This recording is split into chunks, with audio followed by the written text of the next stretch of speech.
Rise, rise, rise, shine. Give God the glory, glory, rise, shine. Give God the glory, glory, rise, shine. Give God the glory, glory, soldiers of the Lord. Good morning, y'all. This is me, Edwina B, Miss Cuckoo. I ain't ashamed because, listen, if they fall out again, I'm taking them out. Woo! Rise, shine, give God the. Woo! I am so glad I'm authentic and transparent. Now, let me see. If I start again, uh, I push him up. Let's start again, Lord. Rise, shine, give God the glory, glory, rise, shine, give God the glory, glory, rise, shine, give God the glory, glory. Children of the Lord. That's what my mama used to say every morning, getting up her six children. Yes, to God be the glory. For that, he told me to rise this morning. And if you're watching, you are risen. Yes, yes, yes, for just today. All right, so I want to give him the honor, the praise, the glory, the hallelujah, the worship, but most importantly, the acknowledgement. The acknowledgement. No matter what I look like, no matter what I look like, teeth, no teeth, wig, no wig, listen, I love my God and I will praise him all day long. Welcome to Free to Hope Conversation with Edwina B. That's me, y'all. Y'all know what I do every morning from recovery, emerge empowered in order to give hope to others using spiritual principles and tools to have an unlimited amount of spiritual breakthroughs. So, we have a lot to dive into today. So, let me get it in. In the meantime, let's have a drink. I'm having a cup of coffee because we're going to get down dirty today. Okay, listen. Woo! Mm-mm-mm. If you didn't see yesterday's podcast, you need to go back because we're going to continue and then we're going to go on, okay? So, the whole idea, first of all, let me tell you why we're going to get down and dirty. Because I want to share with you, right, to mark your account. Well, listen, it doesn't matter what y'all think, right? It doesn't matter. Let me see where it is. Okay, here it is, here it is, here it is. All right, so this is what I want y'all to do, okay? I want you to mark your calendars, right? For my master's class, right? It's going to be on Thursday, May the 30th from 7 p.m. to 8:30 p.m. or Saturday from June the 1st. Saturday on June the 1st from 10 to 11:30 a.m. So my topic is so tired of being broken and broke. Spiritual tools and resources lead to spiritual breakthroughs, okay? So mark your calendars. So I will be giving you little inside information on what the master's class is, like I've been doing since January the 1st. But if you've been watching me over the years, you know I am full of information and I ain't afraid to share it and I ain't afraid to tell it, okay?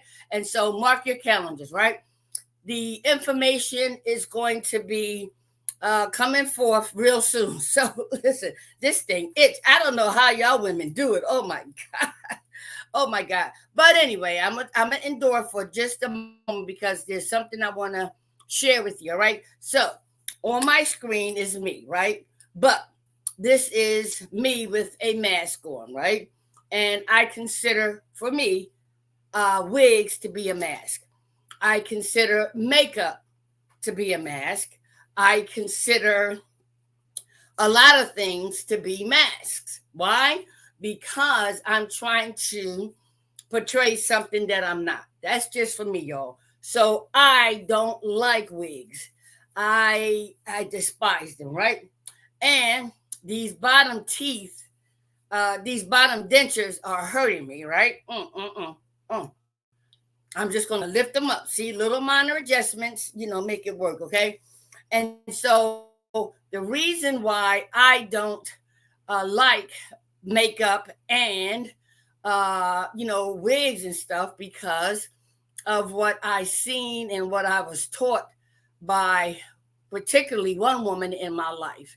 And that's why I want to share with you how my attitudes, ideas, and behaviors were first formulated. So, Instagram, you can't see it, but let me show you this picture, right?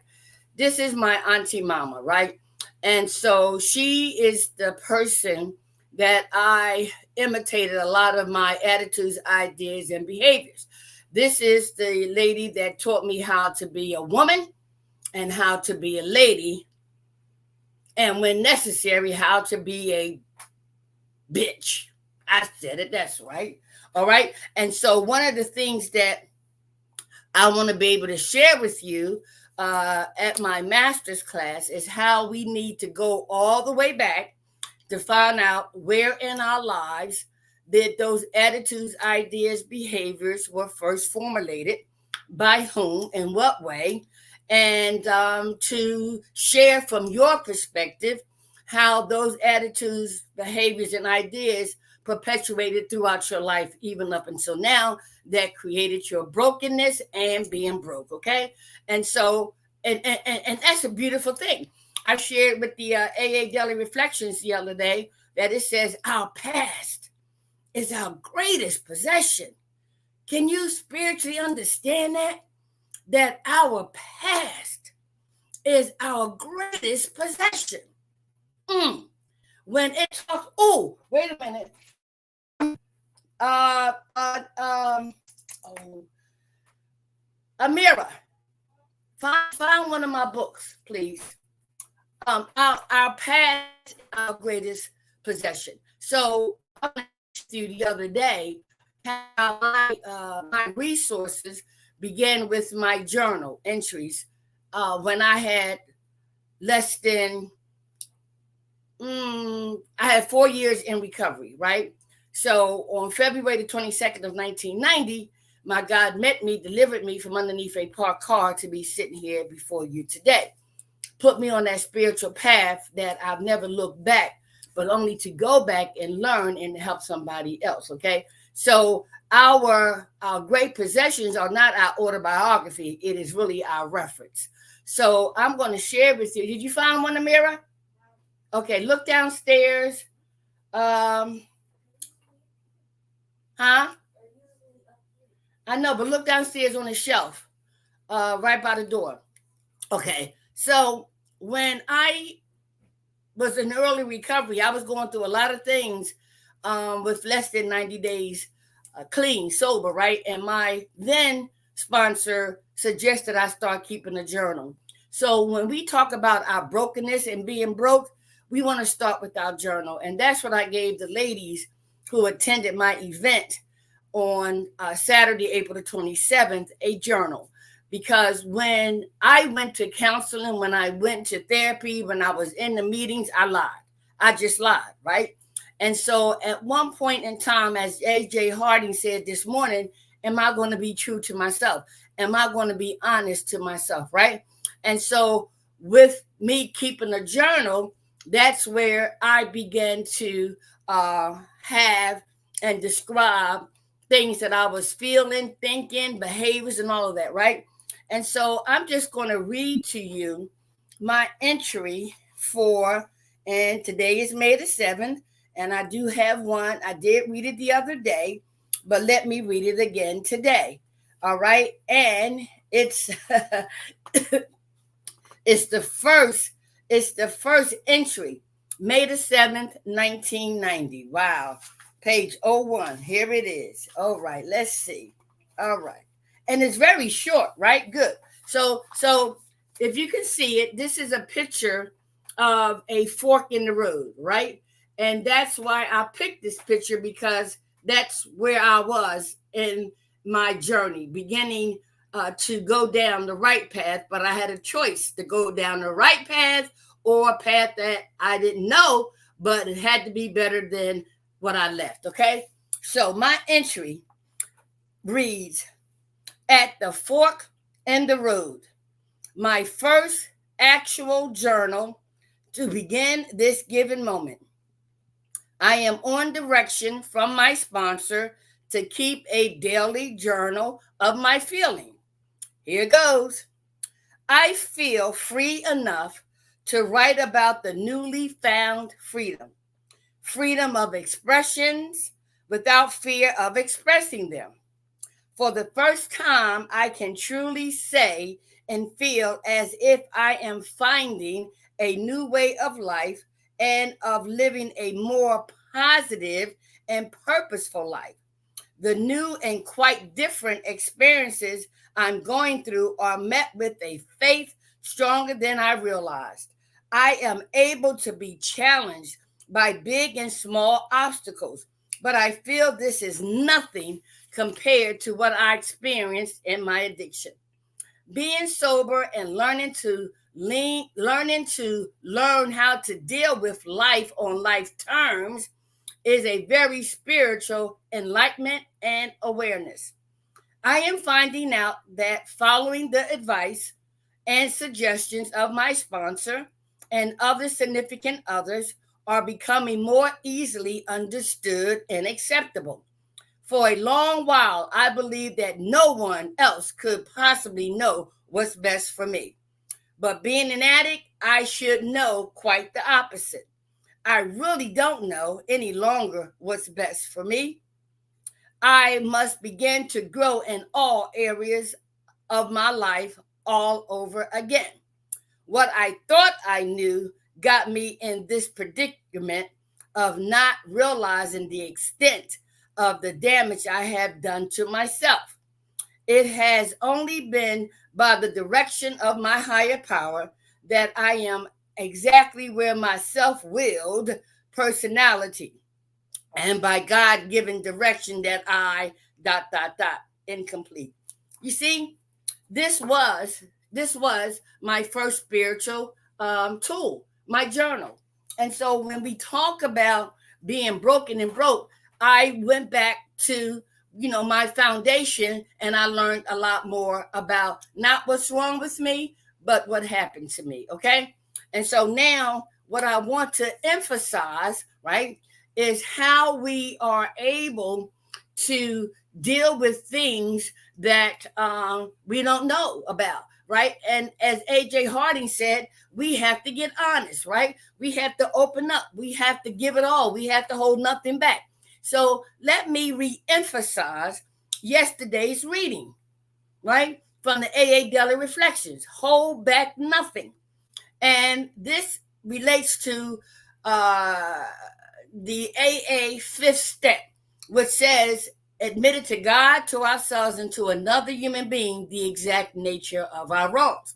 And so when I went back to my past, right, I found out where those character defects were first formulated, by whom, in what situation, what circumstances, right, and what part that I had to play in it. And so when I got to do my fifth step with my sponsor, I needed to get totally honest about what I thought, what I felt, what my perspective was, and to what happened. And then she was able to help me get to the exact nature. Okay. And so let me give you an example of the exact nature. I told y'all that I was jealous of my mom, right? And my first affection, my first attention was given to my dad. That was my daddy. That was my daddy. I don't care if he's your husband or not. That's my daddy. I got siblings. I don't care. It don't matter to me. That's my daddy. And so giving my dad, a male figure, all of my attention, wanting to get all of his affection, anybody who tried to get any of it, I became jealous of, and I became resentful against, right? And so when I did my fourth step and I talked about the resentment I had against my mother, and that she and my siblings were getting too much attention and affection from my dad, I had a resentment. And so with my sponsor, she helped me to see and break down why I had that resentment. The first thing we said, well, I was jealous. I was jealous that they was getting my daddy's attention. Oh no, no, no, no. She said, okay, Edwina, jealousy, let's go to the next level. Were you insecure that you wouldn't get enough? Yes. Jealousy, right, was camouflaged by insecurity. She said, Edwina, okay, let's talk about insecurity. So we talked about that. And then she said, let's go a little deeper. Insecurity, what? About what? That so my self-esteem, my low self-esteem, that I wasn't good enough to have my dad's total attention. So my low self-esteem was affected. And so, okay, she said, well, let's go a little deeper. Um, I said, well, listen, I was really afraid that there wouldn't be enough for me to go around. So she said, fear. Yes.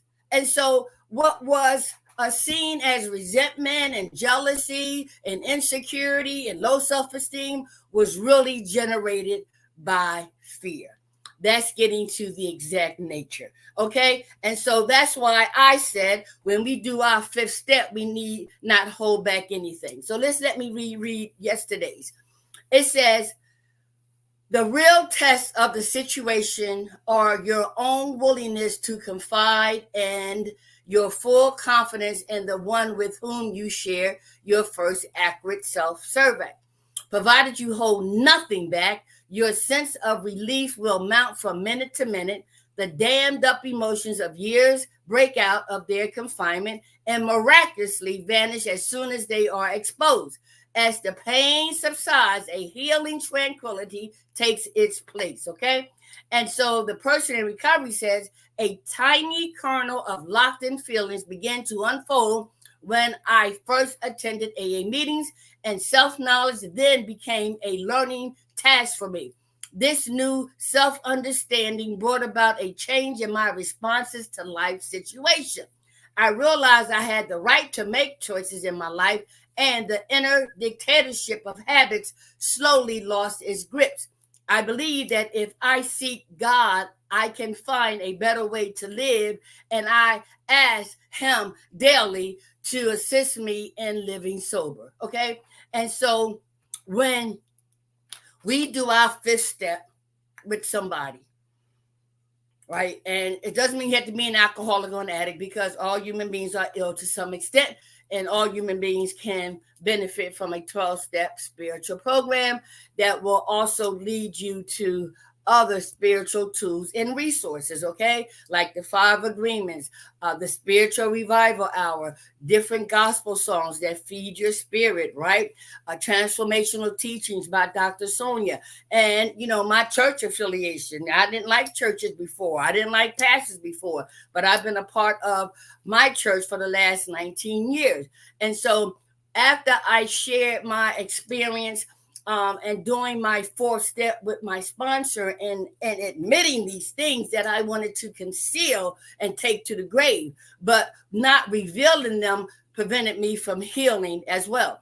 And so when we are ready to empty that garbage can, when we are really ready to go to that toilet and we got diarrhea and our stomach is like turning and that stuff is trying to come out, but you trying to hold it because it's going to be so painful. It's going to be so painful. It's going to be so painful. So like our newborn experience, boom, I can't do it anymore.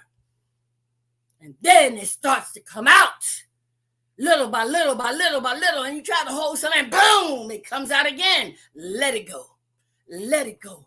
Set yourself free. I know, because I had to do the same thing. Okay. So now let's go to the reading for today. All right. So I want to be able to share stuff like this with you in my spiritual class. Okay. My master class. All right. So let's see what today's reading talks about. May the 7th, daily reflections, respect for others. Such parts of our story we tell to someone who will understand yet be unaffected. Such parts of our story we tell to someone who will understand yet be unaffected. Did you get that? The rule is we must be hard on ourselves, but always considerate of others. This is from the Big Book, page 74. The person in recovery shares their perspective. It says, respect for others is the lesson that I take out of this passage. I must go to any length to free myself if I wish to find that peace of mind that I have sought for so long. However, none of this must be done at another's expense. Selfishness has no place in the AA way of life. He continues, when I take the fifth step, it's wiser to choose a person with whom I share common aims, because if that person does not understand me, my spiritual progress may be delayed and I could be in danger of a relapse. Woo. So I ask for divine guidance before choosing the man or woman whom I take into my confidence. Oh my God, oh my God, oh my God. Did you hear that? Did you hear that? And so I shared with you the other day how I picked a man of the cloth, but I had an ulterior motive for doing that.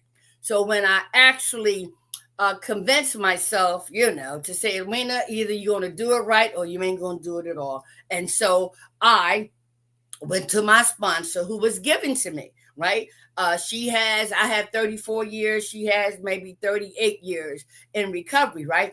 And so as a result of me going to her, sharing what I did with the pastor and what my motives was, she said, okay, thank you for sharing that. So let's get to the exact nature of why you even did that. So that was the opening of me picking someone who understood me, right? Who understands me, who has the same common disease of alcoholism that I did, right? And so when we go to choose someone to share our deep and darkest secrets, the reason why we're doing it is to set ourselves free. But when we choose that person, we need to be mindful that they need to be unaffected and objective and understand why we're doing what we're doing. And so if that is not the type of person you don't select, it says I could be in danger of a relapse. And listen, hell to the no. All right, so let's dissect this baby, okay? All right, so it says here, right? Such parts of our story we tell to someone who will understand yet be unaffected. The rule is we must be hard on ourselves, but always considerate of others. And so just like A.J. Harding said this morning, we have to be able to tell ourselves the truth, right? And there's so much stuff that we have been damaged with. Not that there's anything wrong with us, but a lot has happened to us. I shared with y'all that for years I said I was the valedictorian, right? Knowing that it was a lie in the beginning, but after a while, I believed my own lie. And I had to admit when I did my fifth step. No, I mean, probably before then, but no, I wasn't the valedictorian. Now, what was that about, right? And so I was the class vice president, but again, that sickness, that lying, that diseased up mind and soul and spirit just convinced me to believe my own lies. And so when I accepted the truth about myself, it was at a point in my life where, Edwina, you need to stop that. You need to stop it. Because if you lied about that, what else you going to continue to lie about, right? And so when I share with that person, with myself, then I'm ready to expose it, to tell somebody else that I've been lying. Now, you know who know I've been lying? My classmates. They know damn well.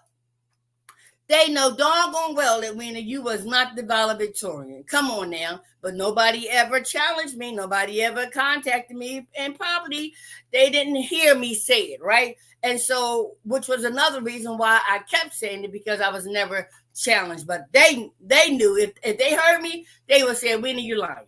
Don't even try it. You know who the valedictorian was? I forget her name, but she was the top of the class. Had the largest GPA, right? Okay, and so let's go back into there, all right? So being true to ourselves, right? So we must be hard on ourselves, but always considerate of others. It says, respect for others is the lesson that I take out of this passage, right? Respect for others. I have learned that in order to give respect, I have to learn to give respect to myself. That makes sense? Recovery and these spiritual tools help me to learn to respect myself. So when I began to learn what it means to respect myself, then I'm able to practice respecting others, right? And so it begins with self. That's why I need to be hard on myself, because if I'm not hard on myself, then I'm going to be the same and continuing the diseased up attitude, right, of lying, manipulating, all of the kind of BS, right? All right, so I ain't got but a couple minutes. And then it says here, right, I must go to any length to free myself if I wish to find that peace of mind that I have for so long. I'm getting ready to cry. I'm getting ready to cry, y'all. Ooh, when we go back into our history, y'all. Yes, as painful as it is, and as painful as it is hard to look at and to unravel, right? And to see and to feel. Right now, these are tears of joy, y'all, because I've been set free. These are tears of joy, right? But when I go back, I am in the beginning plagued with so much hatred, so much remorse, so much regret of what I saw as a child, what I did as an addict, a crackhead, a prostitute, right? Me smacking that baby, me trying to, molest a 5-year-old boy as a teenager, not knowing, right? But what was done to me, I wanted to try to do to others. I couldn't forgive myself. I didn't understand it, to the point where I wanted my dad to do whatever he was doing to my mom. I didn't understand, right? And so when I go back and I look at those painful situations, did you think I had a peace of mind? Hell no. Hell no. No, I didn't. I was in turmoil, right? And when we find out what happened to us in our past, we also find out what we did to escape from being true to ourselves. Okay. All right. So let me go on. I'm not going to wipe these tears. No. All right. And so it goes on to say, right? Woo, however, none of this must be done at another's expense. Selfishness has no place in the AA way of life. And so I'm glad they said that, because, if I was to go back and I don't remember, right, who, what, the names and all that kind of stuff. But if I was to go back and find that little boy or find that little girl who was a baby at the time, right? For me to approach them and say, do you know what I did to you? As a teenager, did you know what I did to you? Right? And they had no recollection. For me, that's doing harm to them, right? For me, they don't remember. They don't even remember who I am. You know what I mean? So I don't want to cause additional harm, right, at the expense of me trying to free myself. So how I free myself is the way I treat children today. It's the way that I treat my grandchildren today. God gives us another chance to get it right. So I changed my behavior as a result of these spiritual tools. Do you understand what I'm saying? Okay. And so I am practicing not being selfish at the expense of others. And then he says, when I take the fifth step, it's wiser to choose a person with whom I share common aims, because if the person does not understand me, my spiritual progress may be delayed and I could be in danger of a relapse. Listen to me carefully.